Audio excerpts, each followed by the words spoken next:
Et à 7h18 sur Europe 1, Dimitri Pavlenko, place à l'édito éco. Bonjour Agnès Verdier-Molinier. Bonjour Dimitri, bonjour à tous. Agnès, vous l'avez entendu, le président de la République n'est pas content de ce qu'il a vu ces derniers jours. C'est ce qu'il a dit depuis Nice, où il s'est insurgé contre l'abrogation par l'Assemblée nationale des ZFE, les zones à faible émission.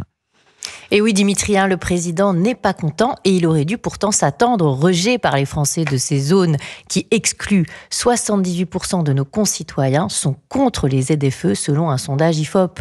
Il faut dire qu'on dénombrait en 2024 11,5 millions de véhicules particuliers classés critères 3 et plus sur 40 millions de véhicules, soit presque 30% du parc immobilier interdit de circuler dans les métropoles de France. Alors certaines villes voulaient même aller encore plus loin que l'interdiction des véhicules critères 3 et plus. Bah oui, Lyon par exemple, Dimitri, pour les critères 2, soit les véhicules diesel, l'interdiction de circulation était prévue en 2028 et la majorité écologiste comptait avancer le calendrier dès 2026. Cela revenait à interdire 80% des véhicules de cette zone d'habitation de rentrer en ville. On comprend que cela va trop loin et trop vite. La France n'est d'ailleurs pas le seul pays d'Europe à faire machine arrière sur les ZFE.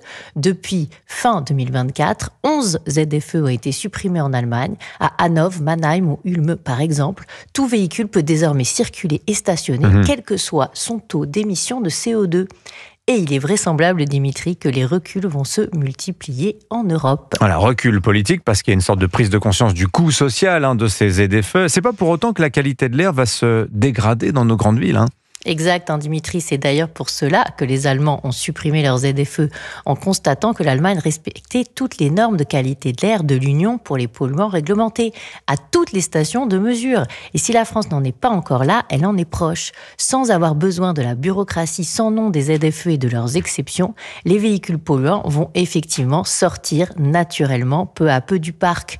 On peut ainsi estimer qu'il restera moins de 50 000 véhicules critères 3 parisiens en circulation en 2040, soit une réduction automatique ou naturelle des polluants émis des véhicules de environ 90% en 2040. Les ZFE, comme leur petit frère le ZAN, zéro artificialisation nette, comme les interdictions de louer 17% du parc immobilier classé F ou G au DPE, comme la date couperet de 2035 pour interdire les ventes de véhicules thermiques en Europe, ce sont des mesures punitives aux effets pervers qui coûtent très cher à la France. Sur toutes ces mesures, il faut reculer et cela fera beaucoup de bien aux Français, à notre économie et à l'emploi. Signature Europe 1, Agnès Verdier-Molinier. Merci beaucoup Agnès.